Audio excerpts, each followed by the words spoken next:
Hello बच्चों, welcome to the Optimum Classes. आज का हमारा टॉपिक है वाव साइंस क्लास 8 और चैप्टर नंबर 14, जिसमें हम लोग पढ़ने वाले हैं reproduction in humans and animals. जैसे कि हम जानते हैं ह्यूमंस भी एक टाइप के एनिमल्स ही होते हैं, और हम लोग स्टार्ट करने वाले हैं। लाइन बाय लाइन हम लोग पढ़ेंगे और देखेंगे कि व्हाट इज़ रिप्रोडक्शन होता क्या है और क्यों यूज़फुल है, कैसे हेल्पफुल है हमारे लिए। ठीक है, तो रिप्रोडक्शन का मतलब क्या होता है? तो generation of a new of spring का मतलब होता है बेबी। ऑफ स्प्रिंग एक अच्छा वर्ड है। Generation of a new of spring का जनरेशन कहलाता है, प्रोडक्शन कहलाता है रिप्रोडक्शन। ऑफ स्प्रिंग कहलाता है रिप्रोडक्शन। इस ऑफ स्प्रिंग को हम लोग प्रोजेनी भी वर्ड बोल सकते हैं, और इसी ऑफ स्प्रिंग को हम लोग बेबी वर्ड भी बोल सकते हैं, न्यूली बॉर्न बेबी। ठीक है, तो जिसमें हम लोग पढ़ने वाले हैं टाइप ऑफ रिप्रोडक्शन के बारे में। इसमें दो टाइप के रिप्रोडक्शन होते हैं। There are two methods of reproduction in animals, it is asexual reproduction and sexual reproduction. Asexual reproduction का मतलब क्या होता है कि जिसमें सिर्फ एक पेरेंट इन्वॉल्व हो, ओनली वन पेरेंट। एसेक्सुअल का मतलब होता है कि जिसमें बोथ सेक्स इन्वॉल्व नहीं हो, one parent, only one parent involve हो। Both sex means both partner male and female involve नहीं हो, उसको कहते हैं हम लोग एसेक्सुअल रिप्रोडक्शन। और सेक्सुअल रिप्रोडक्शन किसको कहते हैं? तो सेक्सुअल रिप्रोडक्शन का मतलब होता है जिसमें वैसा रिप्रोडक्शन जिसमें बोथ पार्टनर इन्वॉल्व हो, दोनों पार्टनर, मेल पार्टनर और फीमेल पार्टनर। तो दोनों में से सबसे पहले हम लोग देखेंगे एसेक्सुअल रिप्रोडक्शन के बारे में। In some living organism offspring are produced without the fusion of gametes. That means asexual reproduction वैसा होता है जिसमें गैमेट्स के फ्यूज़न नहीं होते हैं। What are gametes? तो इम्पॉर्टेंट वर्ड है गैमेट वर्ड एक इम्पॉर्टेंट है। गैमेट्स का मतलब होता है sex cell. And what is sex cell? That means that cell which take part in reproduction. Cells which take part in reproduction. वैसे cells जो रिप्रोडक्शन में टेक पार्ट करते हैं उनको सेक्स सेल कहते हैं या तो गैमेट्स कहते हैं। और एक और वर्ड है जर्म सेल भी कहते हैं। क्या कहते हैं? Germ cell. ठीक है, जैसे कि हमारे स्किन के टिश्यूज़ या नेल के टिश्यूज़ या फेस या इंटरनल ऑर्गन्स के टिश्यूज़, तो ये सारे सेल्स हैं, बट ये सारे रिप्रोडक्शन में हेल्प नहीं कर सकते हैं। जैसे हमारा स्किन का कोई एक सेल, ठीक है, और हमारी फीमेल पार्टनर का कोई स्किन का एक सेल, दोनों को मिलाने पे कोई नया ऑफस्प्रिंग पैदा नहीं होगा, कोई बेबी पैदा नहीं होगा। हाँ, बट ये जर्म सेल्स जो हैं वो इम्पॉर्टेंट होते हैं, उनके मिलाने से जो है ऑफस्प्रिंग पैदा होता है। तो जर्म सेल दो टाइप के होते हैं, एक मेल वाले जर्म सेल होते हैं, मेल वाले जर्म सेल का नाम होता है स्पर्म, और एक फीमेल वाले जर्म सेल होते हैं, फीमेल वाले जर्म सेल का नाम होता है एग बोलते हैं, और ओवा भी बोल सकते हैं। एग भी बोल सकते हैं और ओवा भी बोल सकते हैं। और यही स्पर्म और यही ओवा और एग के मिलने को, के प्लस होने को, ऐड होने को, दोनों के मिलने को हम लोग कहते हैं फर्टिलाइजेशन। क्या कहते हैं? फर्टिलाइजेशन वर्ड है। इसमें कह रहा है कि विदाउट द फ्यूज़न ऑफ, तो ये दोनों का मिलना क्या कहलाता है? फ्यूज़न।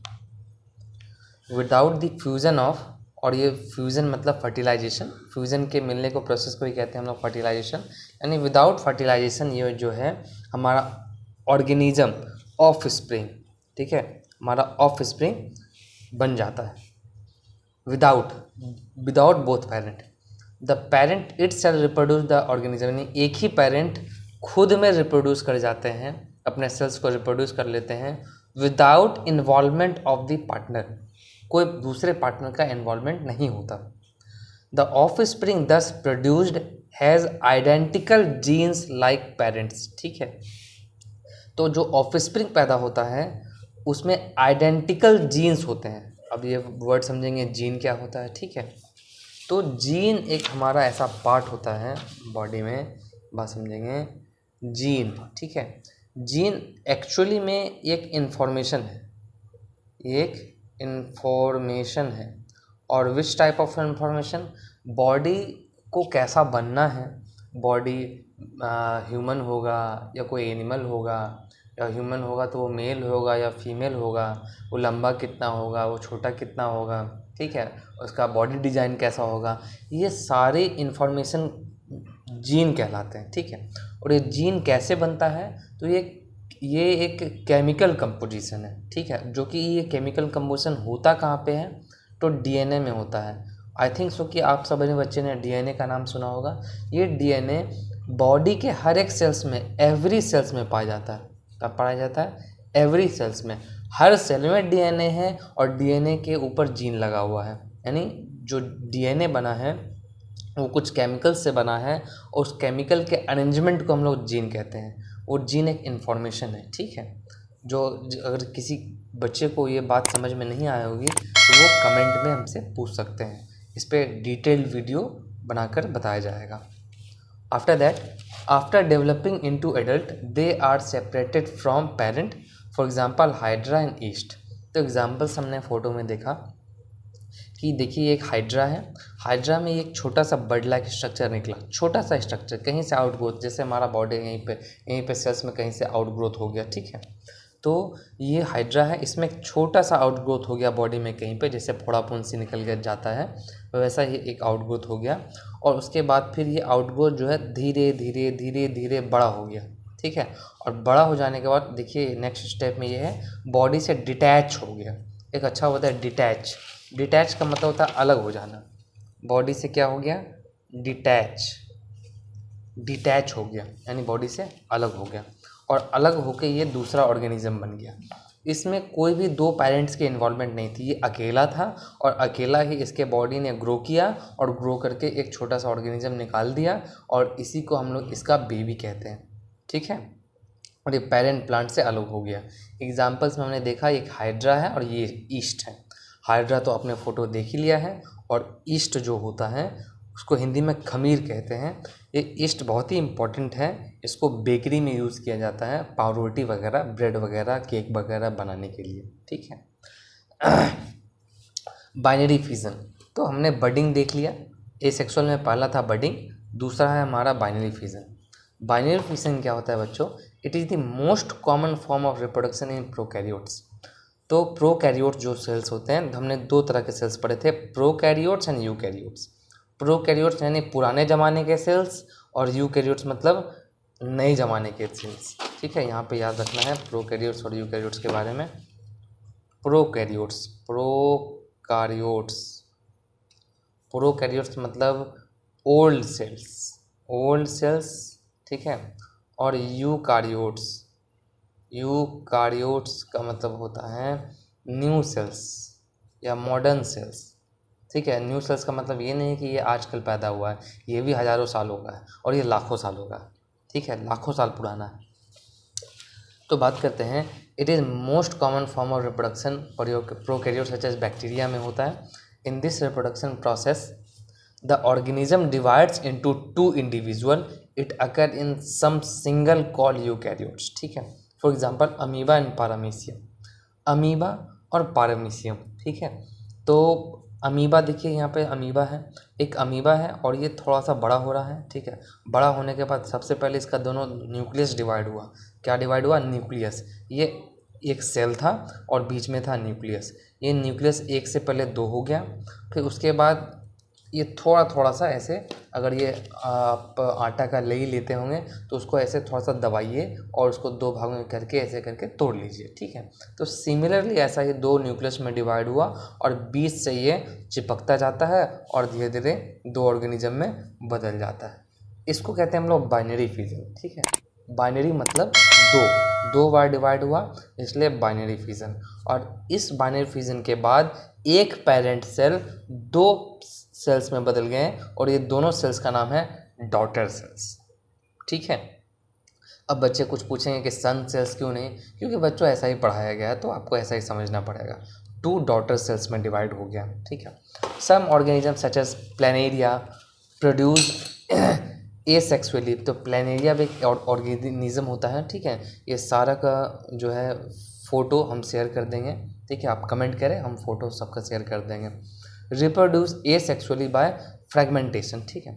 तो अगला एक टॉपिक है हमारा बाइनरी फिजन के बाद फ्रेगमेंटेशन।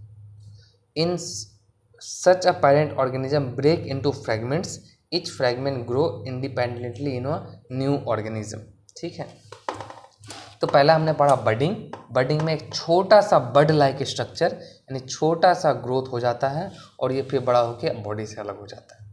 बाइनरी फिजन में पढ़ा कि एक ऑर्गेनिज्म दो भागों में बढ़ जाता है और दो अलग अलग ऑर्गेनिज्म हो जाते हैं। तीसरा टॉपिक पढ़ना है फ्रेगमेंटेशन। फ्रेगमेंटेशन में हम लोग देखेंगे फ्रेगमेंट्स क्या होते हैं। तो जैसे हमने एक ऑर्गेनिज्म का नाम लिया स्पाइरोगायरा। स्पाइरोगायरा, ठीक है, ये ग्रीन रंग का स्ट्रक्चर होता है। ठीक है, आप ऐसा देख सकते हैं, ऐसा करके ऑर्गेनिज्म होता है। ठीक है, और ऐसा ऑर्गेनिज्म होता है। और ये स्पाइरोगायरा में क्या होता है कि फ्रेगमेंट्स बन जाते हैं, यानी कि कहीं भी ये अगर कट गया, यहाँ कट गया या यहाँ कट गया या यहाँ कट गया, ये जितनी बार कटेगा ये एक नया डॉटर सेल बन जाएगा, ये डॉटर सेल बन जाएगा, ये डॉटर सेल बन जाएगा, ये डॉटर सेल बन जाएगा। यानी फ्रेगमेंट्स जितने पीसेस में कटेंगे उतने ही नए नए ऑर्गेनिजम्स पैदा हो जाएंगे। ठीक है, इसको कहते हैं हम लोग फ्रेगमेंट्स।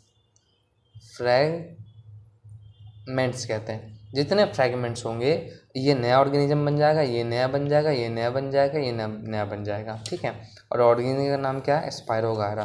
प्लानेरिया में भी कुछ ऐसा ही सीन है कि ये जितनी बार कटेंगे उतने ही फ्रेगमेंट्स में बन जाएंगे और उतने ही न्यू ऑर्गेनिज्म बन जाएंगे, प्रोजेनी बन जाएंगे। नेक्स्ट हमारा टॉपिक है एसेक्सुअल। बच्चे समझ गए होंगे, कुछ खास था नहीं। 3 पढ़ा हमने, बडिंग, बाइनरी फ्यूजन और फ्रेगमेंटेशन। क्योंकि हम लोग एनिमल्स के बारे में पढ़ रहे हैं इसलिए ऐसा है, नहीं तो अगर प्लांट्स के बारे में पढ़ रहे होते तो उसमें और भी कुछ चीज़ें होती, जैसे वेजिटेटिव प्रोपगेशन भी होता। ठीक है, पर अभी सिर्फ एलिमेंट्स बारे पढ़ने वाले हैं हम लोग। Sexual reproduction. Multicellular organism such as plants, most of the animals, human beings produce their offspring by sexual reproduction. कैसे करते हैं? सेक्सुअल रिप्रोडक्शन से।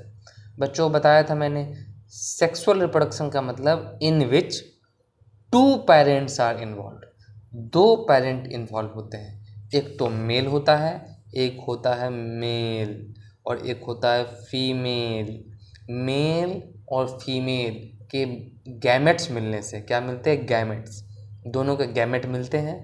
मेल गैमेट को कहते हैं स्पर्म, फीमेल गैमेट को कहते हैं एग। दोनों के मिलने से होता है फर्टिलाइजेशन, और फर्टिलाइजेशन होने से क्या हो जाता है? ऑफस्प्रिंग बन जाता है, प्रोजेनी बन जाता है, या बेबी बन जाता है। तीनों एक ही वर्ड है। In this type of reproduction both male and female parents are required. दोनों मेल भी चाहिए और फीमेल भी चाहिए। It involve special sex cell और गैमेट्स। बताया था सेक्स सेल और gamete. The male organism produce male sex cell called sperm. बताया था मैंने, मेल में स्पर्म होता है और फीमेल में क्या होता है? एग होता है। ठीक है, फीमेल का लिखा ही नहीं है, मैं बता देता हूँ। ठीक है, मेल में बताया था मैंने स्पर्म और फीमेल में बताया था मैंने एग। ठीक है, दोनों मिलकर क्या होता है? फर्टिलाइजेशन। ठीक है, दोनों का फ्यूजन से क्या होता है? फर्टिलाइजेशन। और फर्टिलाइजेशन के बाद आपका बेबी बन जाता है। ठीक है, तो सेक्सुअल रिप्रोडक्शन इन प्लांट्स, 2 तरह के रिप्रोडक्शन होते हैं सेक्सुअल वाले में। एक by giving birth to eggs and giving birth to young one. ठीक है, अंडा देना और बच्चा देना। अंडा देना यानी एक अंडा क्या होता है? एक हार्ड कवरिंग होता है, उसके अंदर अनग्रोथ बेबी होता है। ठीक है, अनडेवलप्ड बेबी होता है, जो कि बाद में बाहर आने पर डेवलप होता है। ठीक है, ये भी एग है और इसमें भी एग होता है। ओवीपेरस में तो जो एग देते हैं उसको ओवीपेरस कहते हैं, जो बेबी देते हैं वो उसको बेबीपेरस कहते हैं।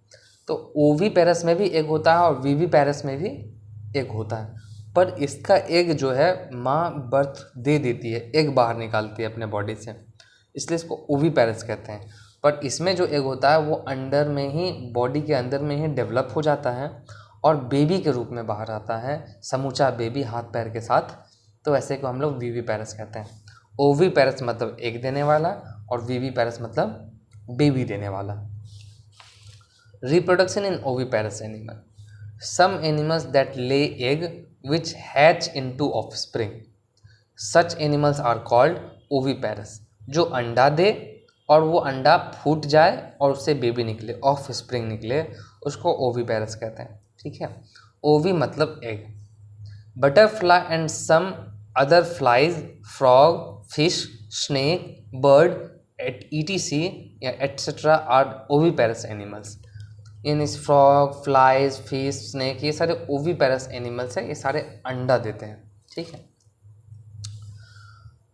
The egg of oviparous animal hatch, अंडा फूट जाता है, and a new young one is produced, और एक नया बेबी पैदा हो जाता है। The young one of some animals and birds look similar to their parents, और अपने माँ पिता के जैसे ही दिखते हैं। Examples, chick produced by hatching the egg resembles the hen, मुर्गी का बच्चा मुर्गी के जैसा देखने में लगता है।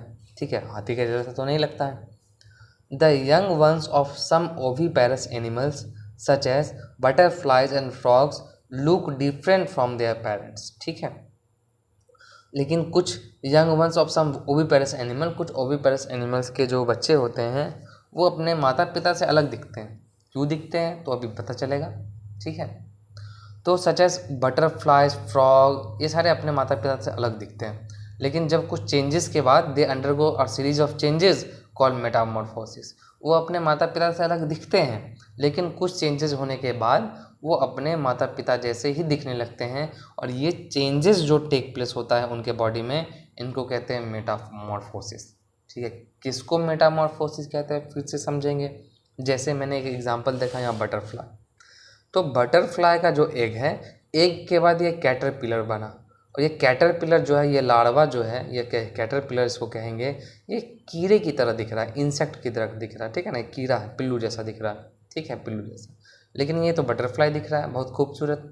ये और ये क्या एक जैसा है? क्या नहीं है। तो इसको लेकिन धीरे धीरे धीरे धीरे बॉडी डेवलप होकर ऐसा ही बनना है। ठीक है, लेकिन मुर्गी का बच्चा देखो शुरू से ही मुर्गी जैसा दिखता है, ऐसा तो है नहीं कि सांप जैसा दिख रहा है बाद में मुर्गी जैसा हो गया, नहीं, शुरू से मुर्गी जैसा ही दिख रहा है और मुर्गी ही बन रहा है। लेकिन इसमें क्या है कि बेबी कुछ अलग दिख रहा है और बाद में जाके तितली बन जा रहा है, बटरफ्लाई बन जा रहा है। That's why these type of changes, कौन सा चेंजेस?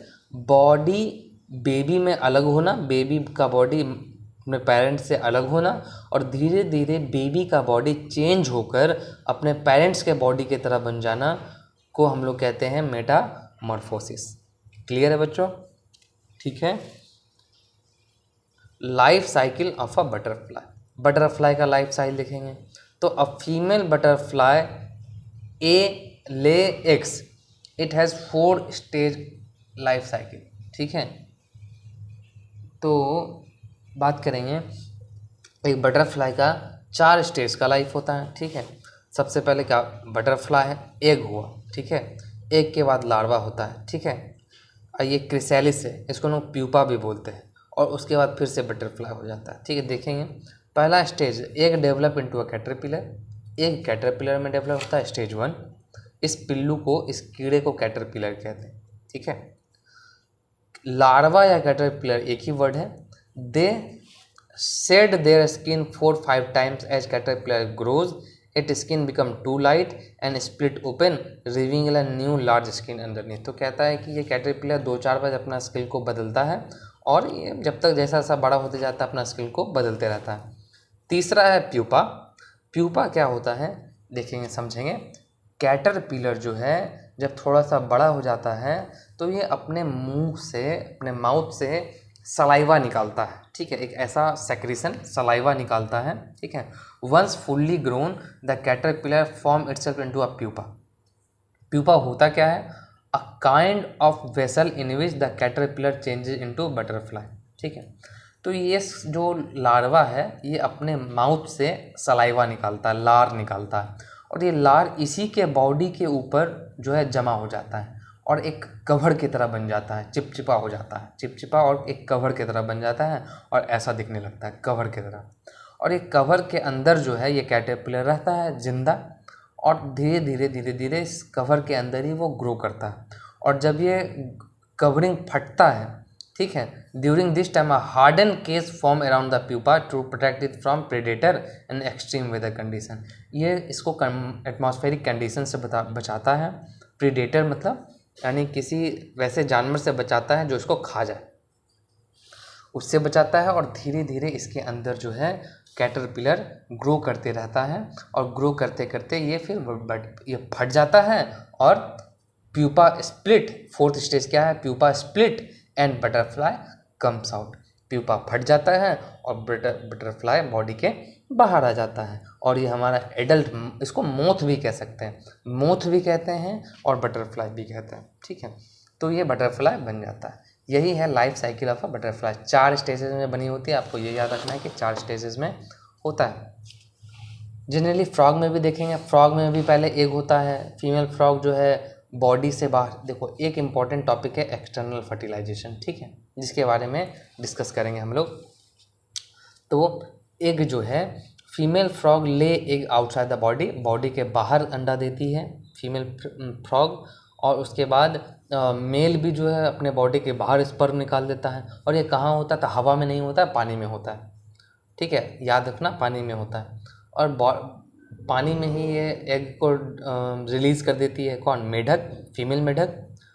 और मेल मेढक अपने स्पर्म को रिलीज़ कर देता है, दोनों फर्टिलाइज हो जाते हैं। फर्टिलाइज होके क्या बनते हैं? बेबी। और फिर स्टेज 2 क्या है? लार्वा।